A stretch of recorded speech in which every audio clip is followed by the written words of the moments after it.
Hello and welcome to In the Court of the Wenton Knave. As you can see, the idea of this is we're going to be reviewing Frank Zappa. They're not going to be proper reviews. I'm not worthy of doing proper reviews of Zappa anyway.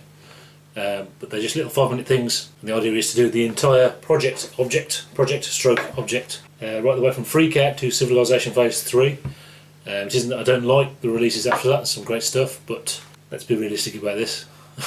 I'm not going to do 200 Motels because I don't have it and it's not very available, but hopefully during this, at some point, it'll probably be remastered and I'll do it then. So first of all, obviously, is Freak Out, Zappa's first album. Obviously I do think it is a good album. Obviously it's the start of the project object. It's something very special. I don't think he'd come into his own as a composer yet. And it is a satire. Now lots of his music is satirical, but that means a lot of this music is straightforward R&B, really.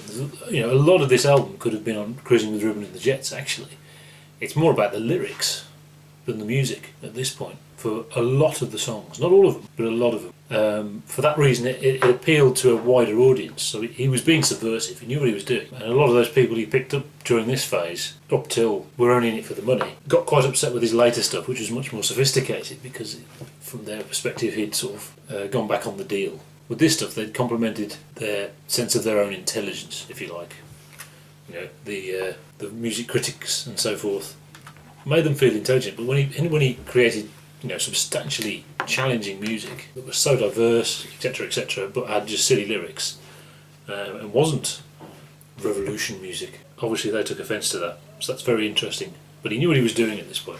But you know, doesn't mean this is a bad album. This is the start of this project. So first song. Hungry Freak's Daddy, great riff. Obviously doesn't really predict what's coming later, but great song, good lyrics. You know, I Ain't Got No Heart is the second song. This point we really start to see the real West Coast sound of the band, because that's where they were and that's what they were parodying really. But that kind of stuff is literally just straight ahead West Coast rock music of the time. Third track is Who Are the Brain Police, obviously, and it's at this point you think, oh, hang on a minute, this sounds like modern classical played by a rock band. Fantastic stuff. And obviously, lyrically, Attack on Organised Religion, fantastic stuff. Then we have Go Cry on Someone Else's Shoulder, Motherly Love, How Could I Be Such a Fool, all straight ahead R&B rock songs of the time, really. Of course, the lyrics are very good, some of them quite funny, but there's nothing innovative in any of that. It's a satire. They are, you know, teenager songs. Wowie Zowie, You Didn't Try to Call Me, things like that are very, very poppy. It's a whole different side to, you know, where it could have gone.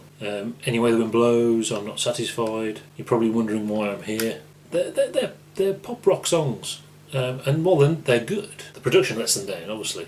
They're not really a sign of what's to come. It all starts really with track 12, which is the second disc, the second record, and Trouble Every Day, aka the Watts Riots song. It's a real sneering attack on the culture of the time. It's powerful stuff, but it is, you know, a blues riff. And the story goes that the guy that signed them attended a gig for about 30 seconds, heard them playing Trouble Every Day. They had a guest guitarist in just riffing and thought they were an R&B band and signed them. And that's where they were signed. So again, Trouble Every Day isn't really a sign of what was to come for Zappa, but is a great song, and it would be interesting if it had gone that way. Which leaves Help I'm a Rock. This is the first thing that is really interesting musically, other than Who Are the Brain Police. And it, you know, by Zappa standards, it's quite straightforward. I mean, I hear almost there's indications of what Pink Floyd were doing. It's more of a jam than that.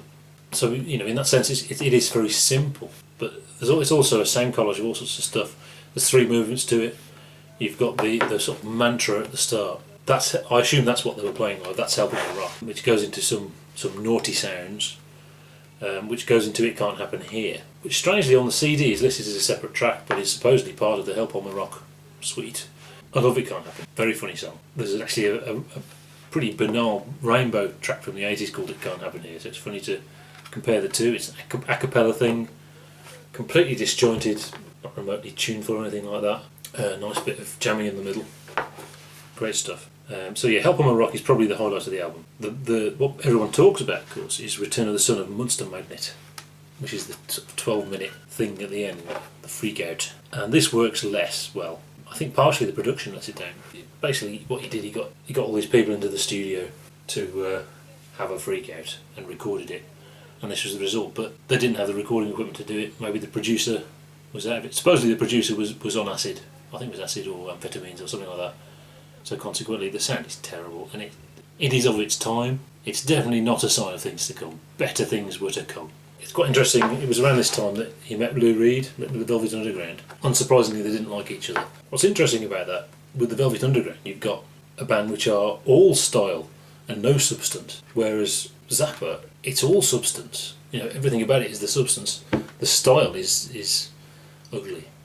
You know, so they didn't get on. That's very interesting. I see them as completely unrelated artists.